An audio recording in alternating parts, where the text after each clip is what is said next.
अडानी अंबानी के कॉरपोरेट के गुड्स और सर्विसेज का बाइकआउट वो लगातार जारी है। अडानी के फॉर्चून प्रोडक्ट्स और दूसरा अंबानी के जियो सिम इंपोर्ट करना, उसके पेट्रोल पंप्स, उसकी मॉल्स है जो उनका बाइकआउट करना, ये प्रोग्राम जो है ऑलरेडी हमने दिए हुए हैं। इसके साथ ही एनडीए उसके पार्टनर, बीजेपी उसके पार्टनर जो है एनडीए में, उन पार्टनर्स को, उनके इलेक्टेड एमएलएज, एमपी, मिनिस्टर्स को, लीडर्स के खिलाफ पूरे देश में अभियान चलाना ताकि वो जो जिन्होंने ये कानून पास किए हैं वो इस गवर्नमेंट को छोड़कर वापस आए, किसानों की सपोर्ट में आए। ये तीसरा है कि हरियाणा पंजाब में टोल प्लाजा जो है खुला है, वो खुले रहेंगे। प्रधान जी, बाबा रामदेव ने किसान एकता जिंदाबाद जिंदाबाद जिंदाबाद। आज 37वां दिन है हमारे इस आंदोलन को, और जिस प्रकार का आज तक का सरकार का रवैया रहा वो बहुत ही निराशाजनक है। और ऐसा लगता सरकार किसान को बहुत हल्के में ले रही है। किसान का धैर्य भी चूक रहा है। आज हमारा नौजवान मचल रहा है। ये नेतृत्व एक सीमा तक ही उसे रोक सकता। केंद्र सरकार जिस तरह से सोच रही है कि ये 37 दिन से जिस तरह से बैठे हुए हैं, इसी तरह से बैठ के इसको भी अगर शाहीन बाग बनाना चाह रही है तो वो उसकी गलत फहमी है। शाहीन बाग को उनकी पुलिस ने उठा दिया था और वो एक समय पे, और वो सोच रहे थे कि जिस दिन चाहेंगे इनको भी उठा देंगे। नौबत नहीं आएगी। हमारा किसान एक्शन के लिए तैयार बैठा है। मैं चेतावनी देता हूं सरकार को, जिस तरह का रवैया अपना है, वो जो दो बातें उन्होंने की, वो विषय जो है वो हमारे ही थे, मांग हमारी थी, लेकिन हम 1 और 2 जो मांग है हमारी, उस पे हम बिल्कुल अडिग हैं और कोई भी समझौता उन पे करेंगे नहीं। जैसा योगेंद्र जी ने बताया, एमएसपी पे वो जो किंतु परंतु कर रहे थे और 3 बिलों को कह रहे थे पेंडिंग डाल के चले। पहली प्राथमिकता हमारी वो तीनों कानून और एमएसपी है। सरकार 4 तारीख को अगर सकारात्मक रूप पे नहीं आती और निराकरण नहीं करती है तो निश्चित तौर पे किसानों को भी कड़े फैसले लेने पड़ेंगे। उसकी जिम्मेवार सरकार होगी। सभी मीडिया वाले भाइयों को नमस्कार। साथियों, जैसे सरकार बार बार प्रदर्शित कर रही है कि हम एमएसपी तो दे रहे हैं, एमएसपी तो देंगे ही, लिखवा लो। अब इस बात पे जो है डिस्कस चली थी पिछली मीटिंग में, और जो बात ऊपर के सामने आई है वो उन्होंने ये माना है कि हम इसको नहीं दे सकते। कमेटी बना सकते हैं, इसके लिए कमेटी बना सकते हैं, जो हमने उसको इनकार कर दिया है। लेकिन जो देश के सामने वो नक्शा पेश कर रहे हैं गुमराह करने के लिए, वो बात पिछली मीटिंग में स्पष्ट हो गई है। सरकार की तरफ से जो कहा गया है वो एमएसपी पे सहमति वो नहीं दे रहे हैं। हम उससे गारंटी का कानून मांगते हैं कि हमारी जितनी देश में पैदा हुई क्या वो सारी खरीदेंगे, लेकिन वो जो कह रहे हैं जितनी पहले खरीद रहे हैं 6 से 8%, बस वही पे तैयार हैं, उसके आगे वो नहीं बढ़ रहे हैं, जबकि ये हमारा अधिकार है। इसमें तो कानून बनाने वाला जो है वो मैटर कुछ मैंने ही नहीं रखता, बना ही देना चाहिए, क्योंकि न्यूनतम भाव है, न्यूनतम, कम से कम, और वो कम से कम हमें नहीं मिल रहा। और पिछले 15 साल का जो आंकड़ा है वो ये बता रहा है कि पिछले 15 साल में हमें न्यूनतम से 45 लाख करोड़ कम मिला। न्यूनतम जितना मिलना चाहिए था उससे भी 45 लाख करोड़ कम मिला, यानी 3 लाख करोड़ की हमारी एवरेज आ रही है। आज के टाइम में तो ज्यादा ही बढ़ गई होगी ना वो। तो इतना पैसा हमारा जो हमारी जेब में जाना चाहिए वो हमारा पर साल लुटता जा रहा है। इतना टोटा हमें हर साल पड़ रहा है, ये मानिए उसका। और जो हमें घाटा पड़ रहा है जो उनके कानून के मुताबिक आना चाहिए वो भी नहीं दे रहे। यानी हमारे कहने का मतलब ये है कि हम अपना अधिकार मांग रहे हैं, और सरकार ऐसा मीडिया के जरिए या अपने प्रचार के जरिए ऐसा दिखा रही है जैसा किसान देश को लूटने की बात कर रहे हैं। अपनी मांगों पे ये आगे जो है ये झुक नहीं रहे हैं, ये बात नहीं कर रहे हैं, ये अकड़े हुए हैं, ऐसा प्रचारित कर रही है। और लेकिन जब मेज पे बात आती है तो मेज पे बात में उनके कहने के लिए कुछ भी नहीं है। और जो आंकड़े दिखा रहे हैं देश के, वो ये दिखा रहे हैं कि एमएसपी ना मिलने की वजह से हम आज भी 3 लाख करोड़ से ज्यादा पर साल घाटे में जा रहे हैं। और अगर ये पैसा हमें मिले या पिछले 15 सालों में 45 लाख करोड़ और मिलता, तो शायद पिछले 20 साल में जो 3.5-4 लाख करोड़ मर गए हैं, आत्महत्या कर ली है, शायद वो ना करनी पड़ती। तो सरकार कह रही है हमारे खजाने में जी इतना खजाना कहां से लाएंगे। एक साल जो कर्मचारियों की तनख्वाह है, जो 7वां वेतन आयोग है, उससे जो स्टेट के और सेंटर के जो कर्मचारी हैं उनकी तनख्वाह जितनी बड़ी है, एक साल में जितनी बड़ी है, वो 4 लाख करोड़ है। और कर्मचारी केवल 3% है देश की आबादी का, और किसान 65% है देश की आबादी का। और आज जो पूंजीपति मार रहे हैं वो 15 लाख करोड़ हो चुका है देश का। तो मेरे कहने का मतलब ये है कि हम जो मांग रहे हैं वो अपना अधिकार मांग रहे हैं, और सरकार उसको भी देने के लिए तैयार नहीं है। और उसके लिए जो जब तक वो नहीं मानेंगे, जो फैसला हुआ है, वो तब तक आंदोलन जारी रहेगा और आगे उसको बढ़ाते जाएंगे, जैसा हमारे पहले भाई बता चुके हैं। Thank you. धन्यवाद। पत्रकार साथियों, आप सभी सम्मानित बैठे हैं। जैसा कि अभी भाई गुरनाम जी ने बताया, मैं उत्तर प्रदेश उत्तराखंड से आता हूं कि एक पंजाब के अंदर जरूर प्रिक्योरमेंट है, जो 6% आपने बताई है एमएसपी। सबसे बड़ा मुद्दा आज इस देश के अंदर प्रधानमंत्री इतना बड़ा झूठ बोलते हैं कि हम फसल का एमएसपी फसल बोने से पहले घोषित कर देते हैं, जैसे कि इससे पहले कभी एमएसपी घोषित ही नहीं होती थी। जब से भाजपा आई है तब से एमएसपी घोषित हो रही हो, ये तो वर्षों से होता आया। लेकिन आज आप पत्रकार साथी हैं, आप जानकारी ले सकते हैं कि उत्तर प्रदेश के अंदर 900 रुपए से लेके 1100 रुपए धान बिक रहा है उत्तराखंड उत्तर प्रदेश के अंदर। और जो थोड़ा बहुत टूटा फूटा सरकारी बिका है, आज 2.5 महीने हो गए, अभी तक उसका पैसा नहीं मिला है किसान को। ये स्थिति जो तोमर जी कहते हैं कि हम एमएसपी देने के लिए तैयार हैं, उस एमएसपी का हालत ये उत्तर प्रदेश उत्तराखंड के अंदर है। तो एमएसपी बड़ा सवाल है आज देश के किसान के सामने। और जो दूसरा, लगातार सरकार ये दावा करती रही कि एक प्रांत के एक वर्ग विशेष के लोग हैं। आप पत्रकार साथी यहाँ पर हैं, आप गाजीपुर आकर देखिए कि उस सरकार के दावे को खारिज अगर किसी ने किया है तो गाजीपुर के मोर्चे ने किया है। वहां हम पूरा पश्चिमी उत्तर प्रदेश और उत्तराखंड के सभी समाज, सभी वर्ग वहां पर बैठकर हजारों की संख्या में आज वहां पर मोबिलाइजेशन है, बड़ी संख्या में डटे हुए हैं। और उत्तर प्रदेश के तमाम जो बाकी रेस्ट यूपी था, पश्चिमी उत्तर प्रदेश और उत्तराखंड के अलावा, वहां से भी लोग आने वाले दिनों में जुट रहे हैं। और ये प्रदर्शन व्यापक, जिस तरह से आज मोर्चे के अंदर जो विचार हुए हैं कि 6 तारीख से लेके 20 तारीख तक जो 2 पखवाड़े हैं, उस भी अंदर जो है तमाम कार्यक्रम हमारे जो जिलों पे होंगे, तहसीलों पे होंगे, जिस तरह से भी होंगे, जो भी हो पाएंगे वो सब पूरे जरा से। अब ये आंदोलन जो है, ये आंदोलन पूरा व्यापक है, व्यापक विचार होना चाहिए, व्यापक इस पे चर्चा होनी चाहिए, और पूरे देश का आंदोलन अब धीरे धीरे ये तेज हो रहा है, ये हमारा कहना है। मैं जगमोहन सिंह, बीकेडी टकुंदा पंजाब। सारे पत्रकारों का धन्यवाद। यानी मैं जोगिंदर जी ने जो बात बोला उसका अर्थ ये था कि हाथी अजे बाकी है, पूछ आई है, पर ਤੁਹਾਡੇ ਚ ਰਹੀਏ, यानी पंजाबी च कहते जरा ਤੁਹਾਡੇ ਰਾਹੀਂ मैं ये गल सरकार तक पहुंचती करना चाहना कि पूछ अज 48 घंटे हो गए साडी गलबात खत्म हुई इस वे सरकार नाल, ਉਹਦੇ तक पूछ साडे को पछानी नहीं जा रही कि वह हाथी दी आ, गधे दी आ, किहदी आ।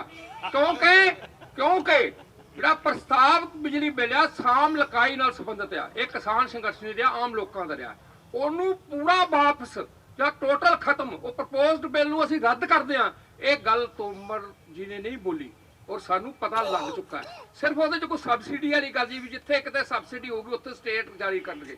ये बहुत ਉਹਦੀ नीत ते नीति दे विच बहुत वड्डा नुक्स आ। ਤੁਹਾਡੇ ਰਾਹੀਂ ਕਹਿੰਦਾ ਛੇਤੀ ਤੋਂ ਛੇਤੀ ਸਾਨੂੰ ਰਿਟਰਨ ਭੇਜਣ और वो ਪ੍ਰੈਸ ਚ ਗੱਲ ਲੈ ਕੇ ਆਉਣ ਵੀ ਅਸੀਂ ਉਹ ਪ੍ਰਸਤਾਵ ਬਿਲ ਬਿਲਕੁਲ ਰੱਦ ਕਰਦੇ ਆ। ਦੂਜੀ ਜਿਹੜੀ ਗੱਲ ਉਹਦੇ ਨਾਲ ਜਿਹੜੀ ਆਪਣੀ ਹੈਗੀ ਆ ਪ੍ਰਸਤਾਵ ਬਿੱਲ ਤੋਂ ਬਾਅਦ ਜਿਹੜੀ ਦੂਜੀ ਗੱਲ ਉਹਨਾਂ ਨੇ ਕੀਤੀ ਹੈ ਖੇਤੀ ਖੇਤਰ ਵਾਲੀ, ਉਹ ਵੀ ਸਪਸ਼ਟ ਜਿਹੜਾ ਪੋਲੂਸ਼ਨ ਵਾਲੇ ਮਾਮਲੇ ਦੇ ਵਿੱਚ ਉਹ ਵੀ ਕਲੀਅਰ ਕੱਟ ਨੂੰ ਕਰਨਾ ਚਾਹੀਦਾ ਹੈ। ਕਿਸਾਨੀ ਖੇਤੀ ਖੇਤਰ ਨਾਲ ਸੰਬੰਧਿਤ ਧੰਦੇ ਸਾਰੀ ਕਿਸਾਨੀ ਨੂੰ ਕਿਸੇ ਵੀ ਤਰ੍ਹਾਂ ਦੀ ਪੋਲੂਸ਼ਨ ਵਾਲੇ ਮਾਮਲੇ 'ਚ ਕੋਈ ਸਜ਼ਾ ਨਹੀਂ ਹੋਊਗੀ। ਇਹ ਵੀ ਕਲੀਅਰ ਕੱਟ ਉਹਨਾਂ ਨੂੰ ਇੱਕ ਰਿਟਰਨ ਅਖਬਾਰ 'ਚ ਦੇਣ ਔਰ ਸਾਨੂੰ ਭੇਜਣ, ਅਦਰਵਾਈਜ਼ ਉਸ ਦਾ ਜਿਹੜੀ ਇੱਕ ਪੂਛ ਆ ਉਹ ਵੀ ਅਸੀਂ ਪਛਾਣ ਲਈ। ਧੰਨਵਾਦ।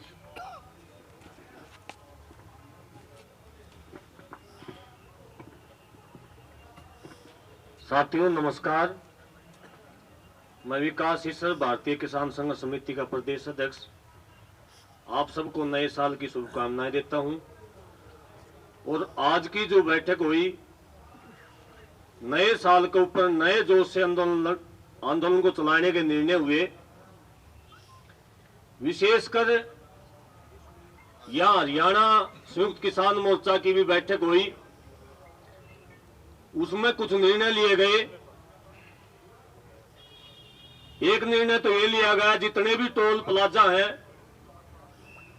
फ्री कर रखे हैं वो लगातार चलते रहेंगे, अगर कोई बाकी है तो उसको भी बंद कराने का काम किया जाएगा। दूसरा निर्णय ये लिया गया कि हरियाणा के अंदर जितने भी मॉल हैं, पेट्रोल पंप हैं, पेट्रोल पंप जो निजी डीलर हैं उनको छोड़ करके सारे मॉल और पेट्रोल पंपों को बंद कराया जाएगा। और इसके अलावा जो हरियाणा के अंदर बीजेपी और जेजेपी के जितने भी विधायक हैं, उप मुख्यमंत्री है, मुख्यमंत्री है, उनका लगातार गांव के अंदर, शहर के अंदर विरोध किया जाएगा और किया जा रहा है। और जब तक विरोध जारी रहेगा, जब तक कि हरियाणा की या गठबंधन की सरकार गिर नहीं जाती। और इसके अलावा जो शाहजहांपुर की जो घटना हुई है, शाहजहांपुर बॉर्डर के ऊपर हरियाणा से यह प्रयास किया जाएगा कि ज्यादा से ज्यादा संख्या शाहजहांपुर के ऊपर, बॉर्डर के ऊपर भेजी जाए, ताकि ये आंदोलन और मजबूती से लड़ा जाए। और सरकार से जो बातचीत हुई है उसके ऊपर मैं ये कहना चाहूंगा, केवल 5% ही बातचीत हुई है। सरकार दोनों जो मुख्य मांगे हैं उनको जब तक पूरी नहीं करेगी, तब तक ये आंदोलन बड़े जोश के साथ लड़ा जाएगा। और हरियाणा के सभी संगठनों ने यह भी निर्णय लिया है कि जो भी संयुक्त मोर्चा यहां से आदेश करेगा, उसके आदेश के ऊपर शांति और संयम के साथ आंदोलन लड़ेगा। और आगे से हरियाणा के जितने संगठन हैं उनकी मीटिंग जो है, प्रेस कॉन्फ्रेंस भी टिकरी बॉर्डर के ऊपर नियमित रूप से करी जाएगी। आप सबका धन्यवाद। भाइयों, मैं मंजीत सिंह राय, प्रेसिडेंट बीकेडी बाबा पंजाब। मैं आपके माध्यम से ये कहना चाहता हूं, जैसे हमारे भाइयों ने बोला, मैं सरकार को आपके माध्यम से बताना चाहता हूं, अकेली पूंछ लेकर नहीं जाएंगे, पूरा हाथी लेकर जाएंगे। तो हमारा जो हाथी है वो तीनों कृषि कानून है, इनको रद्द किए बिना कोई बात हल नहीं होने वाली और ना ये आंदोलन पीछे हटने वाला है। सीधी बात है कि तीनों कृषि कानूनों को सरकार रिपील करे, जल्द से जल्द करे, नहीं तो यह कानून, जो आंदोलन है और आगे बढ़ेगा, जन आंदोलन बनेगा। एक और बात मैं आपके माध्यम से कहना चाहता हूं, क्योंकि मैं नॉर्थ इंडिया से आता हूं, पंजाब से आता हूं, और हमारे जो मुख्य फसल गन्ने की है, गन्ने का भाव नामात्र सरकार बढ़ाती है। तो इस बार पंजाब सरकार ने कोई रेट अनाउंस तक नहीं किया। तो आपके माध्यम से मैं पंजाब सरकार को भी चेतावनी देना चाहता हूं कि ये मत समझे कि ये आंदोलन दिल्ली में चल रहा है। अगर हमारे जो साथी वहां पर हैं, उनके ट्रैक्टर दिल्ली आगे जो वहां पर हैं, वो पूरे के पूरे पंजाब की जो विधानसभा है उसकी तरफ सीधा कर देंगे। हम उनको चेतावनी देना चाहते हैं कि गन्ने का रेट, क्योंकि सीजन चल रहा है, 1 महीने से क्रशिंग चालू है, अभी तक उन्होंने रेट तय नहीं किया गन्ने का। तो ये आपके माध्यम से मैं जोरदार कहना चाहता हूं कि पंजाब सरकार और नॉर्थ इंडिया में जो गन्ने का रेट है वो बढ़ना चाहिए, और वो भारत सरकार हो पंजाब सरकार हो उसको रेट गन्ने का बढ़ा कर देना चाहिए, और जो पीछे का बकाया वो तुरंत रिलीज करना चाहिए। धन्यवाद। साथियों, दो सूचना और है। एक तो कल शाहजहांपुर के अंदर जो घटना हुई उसके बारे में आपको पता लगा होगा कि हमारे कुछ युवा साथियों ने बैरिकेड तोड़ा और वो आगे चले गए। उसके बारे में बस 2-3 चीज सबके संज्ञान में लाना चाहता हूं। पहली बात ये कि शाहजहांपुर का मोर्चा यहां पे तय करके संयुक्त किसान मोर्चा ने तय किया था कि शाहजहांपुर में मोर्चा लगना चाहिए। मुझे जिम्मेवारी दी गई थी, सारे संगठनों ने जिम्मेवारी कबूल की थी, सबके जॉइंट डिसीजन से वो मोर्चा लगा था। नंबर 2, जो वहां की लोकल कमेटी ने सर्वसम्मति से फैसला किया था और संयुक्त किसान मोर्चा की नेशनल लीडरशिप भी उस फैसले के साथ थी कि अभी फिलहाल हमें उस मोर्चे को वहीं टिकाए रखना है। ये कम्युनिकेट हमने हमारे युवा साथियों को किया था कि भाई ये यूनानिमस डिसीजन है, लोकल कमेटी का भी नेशनल कमेटी का भी, कि फिलहाल इस मोर्चे को हमें यहीं रहना है। तो जो साथी वहां पे बने रहे वो एक नेशनल डिसीजन का पालन कर रहे थे, तो वो मोर्चा बिल्कुल कायम है। अधिकांश लोग, अधिकांश साथी, व्हीकल, मैंने एग्जैक्ट नंबर्स वगैरह सब मंगवा लिए हैं, सब कुछ वहां है। शाहजहांपुर का मोर्चा जहां था वहां है, कायम है और कायम रहेगा। जैसा मैंने बताया, अगर हमारी वार्ता की प्रोग्रेस ठीक नहीं होती तो अगले हफ्ते भर में आपको बता देंगे कि वो मोर्चा आगे कब मूव कर रहा है, कहां मूव कर रहा है। जो युवा साथी हमारे आगे बढ़े उनकी मैं कोई आलोचना नहीं करना चाहता। सरकार इतना थका रही है, हमारे साथियों को थकाने की कोशिश कर रही है कि कई युवाओं को नेचुरली लगता है कि बस कब तक बैठे रहेंगे, अब आगे बढ़ेंगे।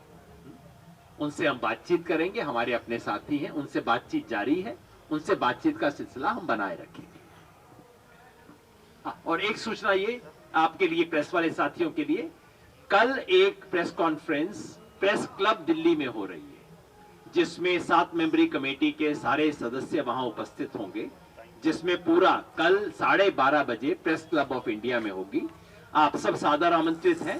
आप अपने ऑफिस को बताना चाहें, वहां के लोगों को भेजने के लिए प्लीज बता दीजिएगा। कल 12:30 बजे 7 मेंबरी कमेटी के सारे सदस्य प्रेस से इंटरेक्ट करेंगे।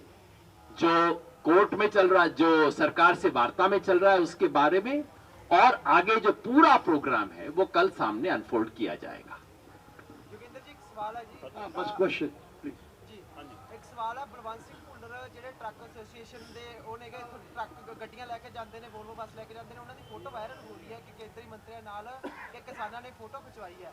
ਉਸ ਤੋਂ ਬਾਅਦ ਉਹਨਾਂ ਨੇ ਸਪਸ਼ਟੀਕਰਨ ਬਹੁਤ ਦਿੱਤਾ। ਅੱਜ ਉਹਨਾਂ ਨੇ ਇਲਜ਼ਾਮ ਲਗਾਇਆ ਕਿ ਕੋਈ ਵੀ ਜਥੇਬੰਦੀ ਨੇ ਕੋਈ ਸਪਸ਼ਟੀਕਰਨ ਨਹੀਂ ਦਿੱਤਾ ਕਿ ਮੇਰੇ ਨਾਲ ਨਹੀਂ ਖੜੀ। ਹਾਲਾਂਕਿ 8 ਤਰੀਕ ਨੂੰ ਉਹਨਾਂ ਨੇ ਪੂਰੇ ਭਾਰਤ ਦੇ ਵਿੱਚ ਟਰੱਕ ਬੰਦ ਕਰਨ ਦਾ ਸੱਦਾ ਦਿੱਤਾ ਸੀ।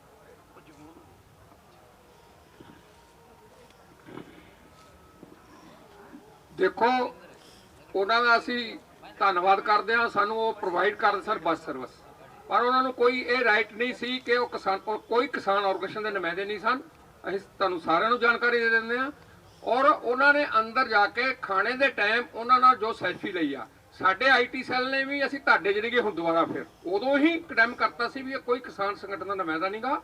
ਔਰ ਅਸੀਂ ਇਹਦੇ ਤੇ ਵੀ ਸੋਚ ਰਹੇ ਹਾਂ ਵੀ ਜੇ ਇਸ ਤਰ੍ਹਾਂ ਦਾ ਕੋਈ ਵੀ ਵਿਅਕਤੀ ਆ, ਭਾਵੇਂ ਕਿੱਡੀ ਵੀ ਕਿਸੇ ਆਰਗੇਨਾਈਜੇਸ਼ਨ ਦਾ ਆਪਣੇ ਆਪ ਨੂੰ ਕਹਿੰਦਾ ਹੈ, ਉਹ ਸਾਡੇ ਸੰਘਰਸ਼ ਦੇ ਨਾਲ ਨਹੀਂ ਚੱਲਦਾ, ਉਹ ਤੋਂ ਕੋਈ ਵੱਖਰੀ ਵੀ ਗੱਲ ਕਰਦਾ ਜਾਂ ਜਿਹਦੇ ਨਾਲ ਸ਼ੰਕੇ ਜ਼ਾਹਰ ਹੁੰਦੇ ਨੇ ਇਹੋ ਜਿਹੀਆਂ ਸੈਲਫੀਆਂ ਲੈਣ ਨਾਲ, ਉਹੋ ਜਿਹੇ ਬੰਦਿਆਂ ਤੋਂ ਅਸੀਂ ਕਿਨਾਰਾ ਕਰੀਏ।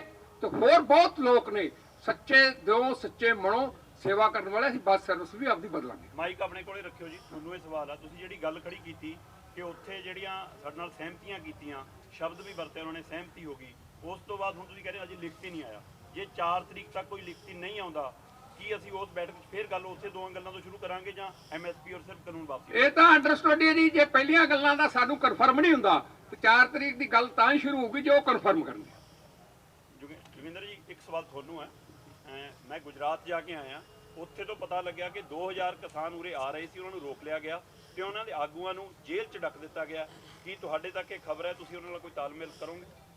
हमें एक खबर पता लगी गुजरात में और उत्तर प्रदेश में जिस किस्म का रिप्रेसिव रिजीम है, सारे लॉ एंड ऑर्डर को इन्होंने ताक पे रखा हुआ है, पुलिस राज चल रहा है, और गुजरात के अंदर लोगों को हाउस अरेस्ट कर दिया गया, नेताओं को जाने से रोका गया, सबको अंदर बंद कर दिया गया।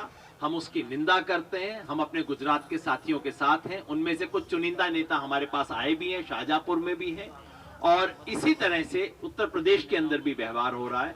हम उनसे संपर्क में हैं और हम इस तरह के सरकारी कामों की निंदा करते हैं और याद दिलाते हैं कि गुजरात सरकार जो कर रही है, उत्तर प्रदेश सरकार जो कर रही है, वो सुप्रीम कोर्ट के फैसले के बिल्कुल साफ तौर पे खिलाफ है। 26 जनवरी ਨੂੰ ਕੋਈ ਕਿਸਾਨ ਜਥੇਬੰਦੀਆਂ ਆਪਣਾ ਪ੍ਰੋਗਰਾਮ ਦੇ ਰਹੀਆਂ ਗਣਤੰਤਰ ਦਿਵਸ ਦੇ ਮੌਕੇ ਤੇ। सारा एक प्रेस कॉन्फ्रेंस में नहीं ना, कल भी कुछ हो जाएगा। इसी पर योगेंद्र जी एक सवाल, बाबा रामदेव जी ने इन किसान बिलों का समर्थन किया है, भाई ये अच्छे हैं, तो जब अडानी और अंबानी का विरोध हो रहा है तो बाबा रामदेव का क्यों नहीं? कईयों का नंबर आएगा। अडानी अंबानी को तो प्रतीक के रूप में अभी लिया है, नंबर कईयों का आएगा, बात आराम से कर लें। ਜਾਲੀ ਇੱਕ ਜਿਹੜਾ ਹੁਣ ਮੁੰਨੀ ਸਾਹਿਬ ਨੇ ਕਿਹਾ ਕਿ ਮੁਲਾਜ਼ਮਾਂ ਦੀ ਪਿਛਲੇ ਦਫਾ ਇੰਨੀ ਜਿਹੜੀ ਹੈਗੀ ਆ ਜਿਹੜੀ ਸੈਲਰੀ ਜਾਂ ਉਹ ਵਧੀ ਆ, ਤੁਸੀਂ ਸਾਡਾ ਘਟਿਆ ਜੀ, ਉਹ ਤੁਸੀਂ ਮੁਲਾਜ਼ਮ ਵਰਗ ਦੀ ਜਿਹੜੀ ਸੈਲਰੀ ਉਹਦੇ ਪੈਰਲਰ ਕਿਹੜੀ ਗੱਲ ਜਾ ਰਹੀ ਹੈ ਜੀ, ਉਹ ਤੁਹਾਡਾ ਸਾਥ ਦੇ ਰਹੇ ਨੇ? नहीं, सुनिए, हमने उनका विरोध नहीं किया कि क्यों बढ़ा है। हमने एक आंकड़ा दिया है कि देश पे खजाना है, लेकिन जब किसान को देने का नाम आता है तो सरकार कहती है खजाना नहीं है। पिछले साल 5 लाख करोड़ निकाल के कारपोरेट को बांट दिया और जवाब नहीं आया मंत्री को। अभी जो पिछली मीटिंग थी उसमें मंत्री जी को जवाब नहीं आया कि कारपोरेट को देने के लिए 17,000 करोड़ मूर्ति को दिया, 17,000 करोड़ देश के बिल्डरों को दिया, उनको देने के लिए खजाना है, किसान को देने के लिए खजाना नहीं है।